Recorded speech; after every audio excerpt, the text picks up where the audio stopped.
La grille de lecture par rapport à la guerre. Mesdames et messieurs, chers étudiants, il faut bien comprendre une chose.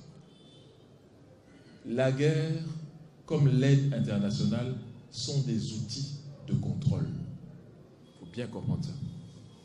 Tant que vous êtes en guerre, que vous vous tuez les uns les autres ont toute la latitude de se servir tranquillement. C'est ça. Et on va donc organiser et orchestrer. Oui, vous êtes nés au nord, battez-vous contre ceux du sud. Vous êtes des musulmans, battez-vous contre les chrétiens. Vous êtes les francophones, battez-vous contre les anglophones. Mais mesdames et messieurs, toutes ces distinctions ne sont même pas dans notre culture. Qui parlait le français ou l'anglais ici avant la moitié du 19e siècle? Personne. Dans un pays comme le Cameroun, avant le 4 mars 1916, personne ne parlait ni le français ni l'anglais. Aujourd'hui, on nous dit, vous êtes francophone et vous êtes anglophone, il faut avoir des antagonismes. Pourquoi? Ce sont les mêmes tribus de part et d'autre. Et quand on discutait de ça à Berlin, qui de nous était là-bas? Parmi vos aïeux, vos grands-parents, ils étaient là-bas à Berlin? Non. C'est entre eux qui se sont séparés et appropriés illégalement la terre d'Afrique et le sol d'Afrique. Je répète, illégalement. Et aujourd'hui, on doit se battre. Pour quelle raison? La seule raison, c'est pour créer, en fait, la diversion et du dilatoire pour que continue le pillage. C'est tout. Tant qu'on n'a pas compris cela, nous allons jouer ce jeu morbide et funeste qui sera toujours entretenu et que nous devons nous-mêmes arrêter parce que nous avons compris les ficelles de ce jeu. Nous avons décidé d'arrêter. Un point, un trait. C'est tout. On n'a pas de permission à demander à qui que ce soit pour arrêter de s'entretuer quand même. On ne peut pas continuer comme ça. Être des enfants indéfiniment? Non. Non et non. Donc je dis que quand vous dites qui va le faire, mais c'est vous. Qui d'autre? Ce n'est pas les Martiens qui vont descendre pour arrêter les guerres ici. C'est bien nous. Qui est-ce qui vend les armes?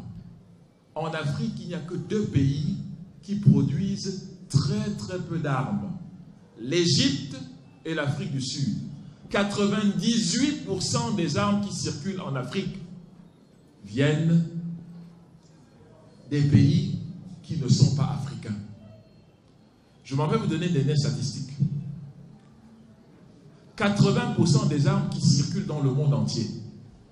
En Afrique, il y a 500 millions d'armes dites de petit calibre.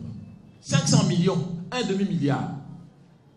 Je dis 80% des armes qui circulent dans le monde entier aujourd'hui ont la nationalité, soyons clairs, ont la nationalité des 5 pays qui siègent au Conseil de sécurité. Vous comprenez bien ce que je dis, hein? C'est-à-dire, ceux qui nous parlent de paix, la seule chose à laquelle on est en droit de s'attendre, c'est une résolution portant interdiction de produire des armes. Pas de les utiliser, mais de les produire. Ils ne le feront jamais. Pourquoi? Parce que le commerce des armes est le premier commerce au monde. Mais pour qu'on continue à produire des armes, il faut qu'il y ait des guerres. Et pour qu'il y ait des guerres, il faut qu'on crée des animosités, des antagonismes. Et il faut qu'on trouve des gens qui ne comprennent rien à tout ce qui se passe. Où sont-ils? En Afrique d'abord. L'autre est différent de toi. Bats-toi contre lui et tue-le. Mais vous achetez les armes où? On ne les produit pas. On achète chez eux.